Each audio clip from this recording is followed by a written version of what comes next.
Flamengo, 6 jogos na data FIFA, 13 pontos, hein? Uma derrota, um empate nesse período e mais uma vitória hoje contra o Cruzeiro, se recuperando da derrota do meio de semana.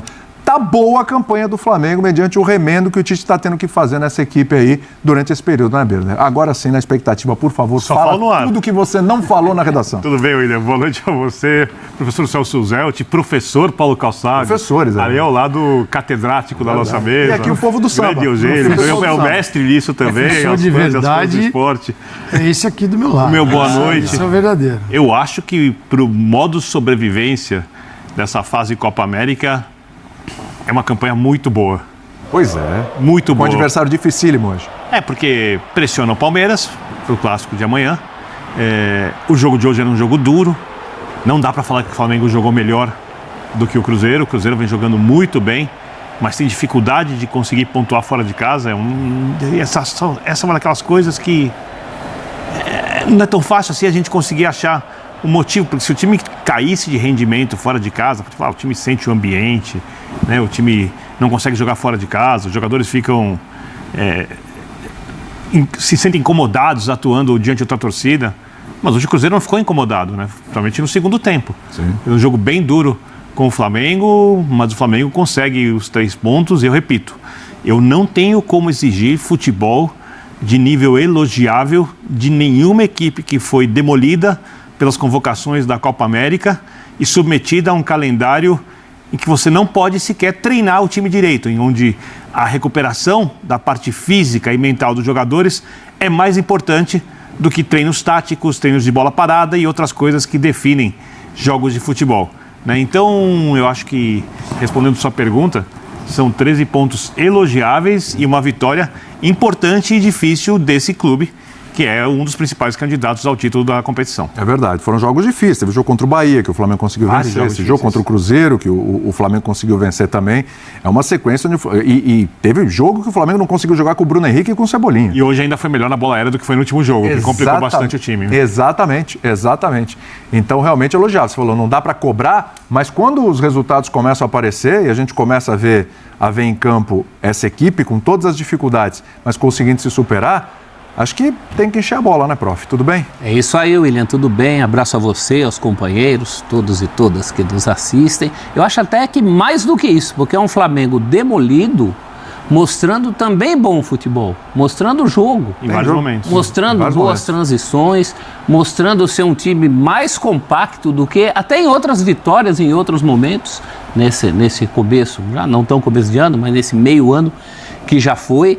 E eu queria fazer um elogio, aproveitar esse destaque final, para fazer um elogio ao bom futebol que nós vimos em 2 partidas hoje. São Paulo e Bahia. Sim, vamos falar daqui a pouco desse jogo também. Uma ótima partida da qual nós vamos falar, assim como foi Flamengo e Cruzeiro. Um jogo lá e cá, um jogo que não parava, um jogo de um nível. A minha mulher, a Patrícia, costuma falar assim, né? Por que no Brasil não tem aquela intensidade dos jogos, por exemplo, da Premier League? Sim. E hoje ela não reclamou, como boa São Paulina que é, mas também porque o jogo fluiu. Hoje fluiu o jogo, inclusive, dos derrotados.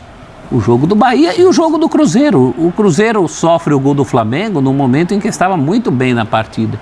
E quando você vence um jogo, um adversário desse nível, da maneira como venceu, como aconteceu com São Paulo e como aconteceu com o Flamengo, que é o nosso tema de agora, temos sim que encher a bola, como você falou. É isso. Uma tarde de muito bom futebol. Estou satisfeito de bom futebol nessa tarde. Hoje foi agradável de assistir, sim.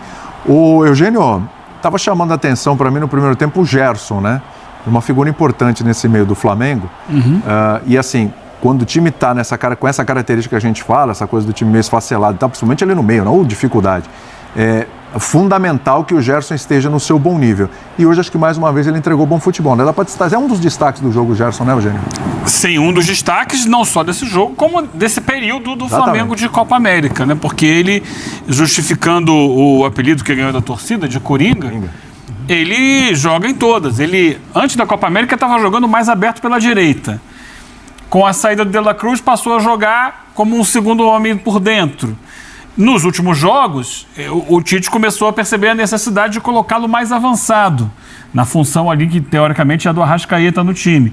Hoje ele começou mais atrás e, no intervalo, com a necessidade de reforçar a marcação no meio de campo, ele tira o Lohan, adianta o Gerson para colocar ali o Léo Ortiz. O Gerson é uma figura fundamental, até interessante, porque ele teve um problema muito sério no início do ano, no rim, operou, ficou um tempo parado, e talvez isso tenha possibilitado que ele chegasse a essa época do ano com o menor desgaste de temporada do que outros. Se ele estivesse jogando intensamente desde janeiro, que é quando começam os campeonatos, talvez ele estivesse um pouco mais desgastado agora e não estivesse aguentando essa pegada que tem sido jogar no Flamengo.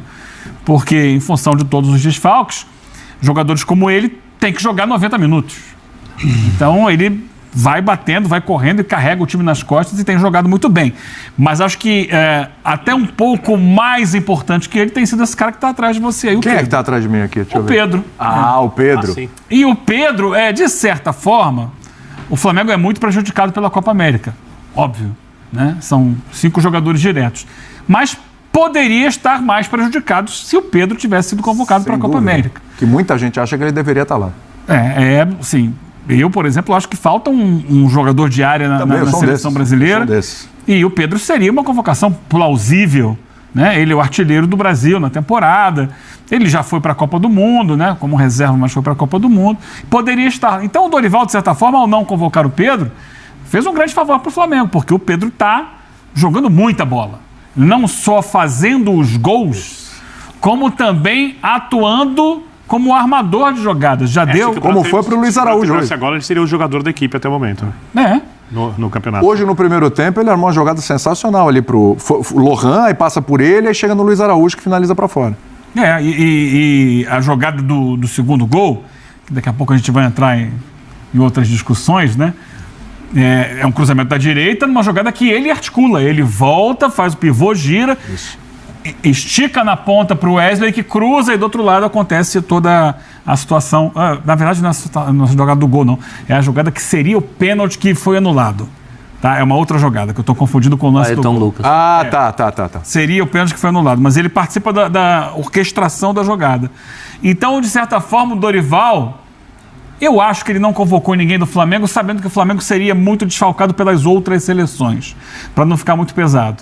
E nisso ele acabou fazendo um grande bem ao Flamengo. É claro que também essa campanha se deve ao elenco que o Flamengo tem. Claro. Não é à toa, né? O Flamengo ficou, por exemplo, sem volante. O Tite adaptou o Léo Ortiz ao meio-campo e ele está jogando muito bem. Deu certo. Né? Deu certo. E aí ele vai encontrando as soluções. Teve jogo que não tinha lateral esquerdo, ele botou ali o Léo Pereira, quebrou um galho bem, o Flamengo foi bem.